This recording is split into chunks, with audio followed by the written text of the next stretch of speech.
The Common European Liberator campaign against the Ottoman Empire was an old dream of the Hungarian orders. However, the expulsion of the Turkish caused some changes in the life of Hungarian society, especially in political, social and religious areas. The War of Independence tried to solve these problems in various ways. The Peace Treaty of Carlota in 1699, which recorded the liberation of the country from the Ottoman Empire, regulated the foreign affairs of Hungary without consulting with the Hungarian orders. After the expulsion of the Ottoman Empire, the Habsburg monarchy intended to introduce the same administrative system, which had already been brought in the other provinces. This concept obviously offended the interests of the Hungarian elite, whose privileges were extremely strong in Europe. On the other hand, after 150 years of war, the peace endangered the existence and social status of more than 10,000 men-at-arms because they became unnecessary. The dissatisfaction of the population were increasing due to the high taxes related to the long liberation wars and the re-Catholicizing government restrictions toward the non-Catholics. These reasons led to the breakout of the war in 1703 against the Habsburg monarch, organized later by the ruling prince Ferenc Rákóczi II. This protracted war with changing success meant a serious burden for Rákóczi's Kuruc army and also for the Habsburg Labances. Despite this fact, peace negotiations were unsuccessful. So the leaders of the uprising Kurucs introduced a new reform to make their army, the administrative and tax system more effective.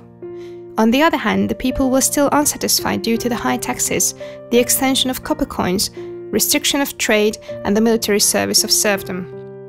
This unsatisfaction resulted in a bloody scene at the Diet held in Ónod on the 31st of May, 1707. The desperated Miklós Berényi and Sándor Károlyi bared their swords against the delegates of Turóc County.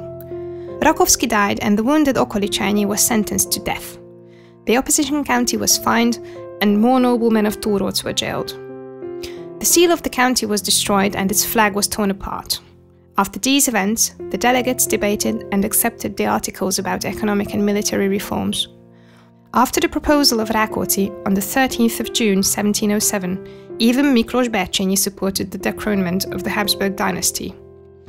He ended his speech with the famous words, "Ebura fakó," basically meaning that Austrians hold no power over the Hungarians. Due to the rousing speech, the orders did not accept the throne succession of Emperor Joseph I and declared the divorce from the Habsburg dynasty unanimously. This act of the Diet created a stir throughout Europe.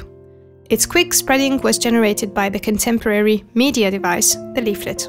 Rákóczi, the royal court in Vienna, and also the Habsburg-loyal Hungarian aristocracy used the opportunity.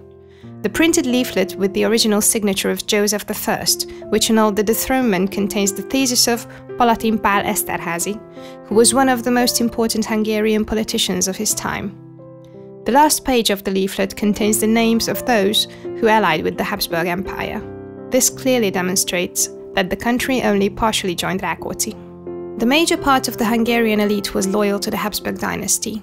Therefore, the defeat at Trencsén in 1708 and the never-ending military economic problems understandably led to the fall of the War of Independence. The negotiations leading to the Peace Treaty of Szatmár began in 1710. Later, on the 11th of January 1711, Ferenc Rákóczi and János Pálffy, the Hungarian Imperial Army Commander-in-Chief, personally discussed the possibility of making peace in Vaja. On the 21st of February, Rákóczi traveled to Poland to contact Tsar Péter I. He trusted Sándor Károlyi as a commander-in-chief for continuing the negotiations. After that, Károlyi called an assembly in Szatmár, where he decided to choose consensus. However, Rákóczi did not accept this decision and nominated Antal Esterházy to commander-in-chief, but he did not even leave for the country. We can see the despair of Ferenc Rákóczi in his letter written to Sándor Károlyi. Rákóczi's words, "The bitterness chokes my heart and the true but betrayed friendship." The compromise wasn't welcomed by everyone in Vienna. After the death of Joseph I on April 29th, Queen Mother and Regent Eleanor Magdalena relieved Pálffy from his position. Therefore, the success of the compromise was thanks to Eugene of Savoy, who replaced Pálffy into his previous position, so he got omnipotence to complete the negotiations. On behalf of Vienna, the text of the peace treaty was finalized on the 29th of April 1711. That day, Kuruc soldiers took the loyalty oath. Next day, they stabbed their flags into the plain of Nagy Majtény, but were allowed to keep their weapons. On behalf of the Kuruc party, the signing and sealing of the peace treaty happened on May the 1st.